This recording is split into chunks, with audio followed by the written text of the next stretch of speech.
ಲೋಕದ ಒಳಿತಿಗಾಗಿ ತಪಸ್ಸನ್ನು ಆಚರಿಸುವಂತ ವಂಶಜಾತನಾದ ಮುನಿ ಸುಭಾಷಕನೆಂದರೆ ನಾನು ಎಂದು ತಪಸ್ಸನ್ನು ಆಚರಿಸುವುದಕ್ಕೆ ಕುಳಿತವನು ನಾನು.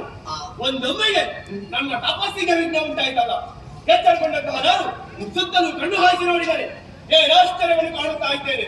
ಗಿಡ ಮರಗಳೆಲ್ಲ ಬಾಡಿದೆ, ಸರೋವರಗಳೇ ಬತ್ತಿದೆ, ಆಕಾಶಕ್ಕೆ ಹಾರಬೇಕಾದಂತಹ ಹಕ್ಕಿಗಳೆಲ್ಲ ವಿಲವರಣೆ ಒದ್ದಾಡಿ ಕರಗಿ ಬಿಡುತ್ತಾ ಇದೆ. ಇದೆಲ್ಲ ಯಾಕಾಯ್ತು, ಹೇಗಾಯ್ತು, ಯಾರಿಂದಾಯ್ತು ಎಂಬುದಾಗಿ ಜ್ಞಾನ ದೃಷ್ಟಿಯಿಂದ ನೋಡಿದರೆ ಆಶ್ಚರ್ಯವಿದು. ಸ್ಥಿತಿ ಸುತೆಯಾದಂತಹ ಮಹಿಳೆಯು ಯೋಗ್ಯ ಸುತರನ್ನು ಪಡೆಯಬೇಕೆಂಬಂತಹ ಉದ್ದೇಶದಿಂದ ತನ್ನ ನಿಜ ರೂಪವನ್ನೇ ಮಾಡಿಸಿ ಮಹಿಷಿ ರೂಪವನ್ನು ತಪಸ್ಸನ್ನು ಆಚರಿಸುತ್ತಾ ಇದ್ದಾಳೆ.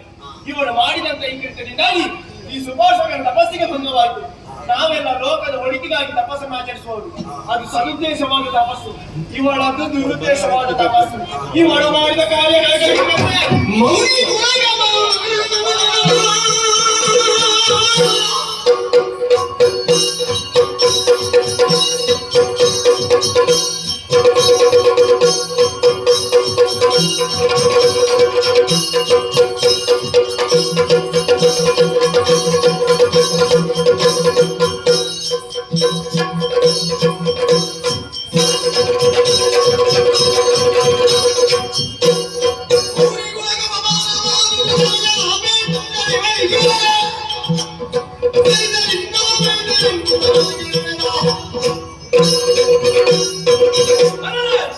ಇವಳು ಮಾಡಿದಂತ ಈ ಕೃತ್ಯದಿಂದಾಗಿ ಇಡೀ ಮುನಿಕುಲಕ್ಕೆ ಅಪಮಾನವಾಯಿತು.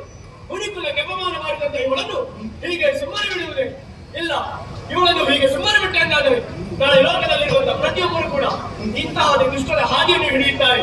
ಹಾಗಾಗಬಾರದು. ಇವಳಿಗೆ ತಕ್ಕದಾದ ಶಿಕ್ಷೆಯಾಗಬೇಕು. ಯಾವ ರೀತಿ? ಇವಳ ತಪಸ್ಸನ್ನು ಆಚರಿಸಿದ್ದು ಹೇಗೆ? ಮಹಿಷಿ ರೂಪದಿಂದಲ್ವೇ? ಹಾಗಾಗಿ ಮಹಿಷಿ ರೂಪವನ್ನು ತಪಸ್ಸನ್ನು ಆಚರಿಸಿದಂತ ಈ ಕೇವಲದಲ್ಲಿ ಇನ್ನು ಮುಂದಕ್ಕೆ ಮಹಿಷರೇ. ನಾನು ಕೊಟ್ಟಂತಹ ಶಾಪಕ್ಕೆ ಮೂರು ಮೂರ್ತಿಗಳಿಂದಲೂ ಸುಭಾಷಕನ ಶಾಪ. ಇನ್ನು ನಾನಿಲ್ಲಿ ತಪಸ್ಸನ್ನು ಆಚರಿಸುವುದು ಸರಿಯಲ್ಲ. ತಪಸ್ಸಿಗಾಗಿ ಯೋಗ್ಯವಾದಂತಹ ಸ್ಥಳವನ್ನು ಅನಿಸುತ್ತಾ ಮುಂದುವರಿಯಬೇಕು.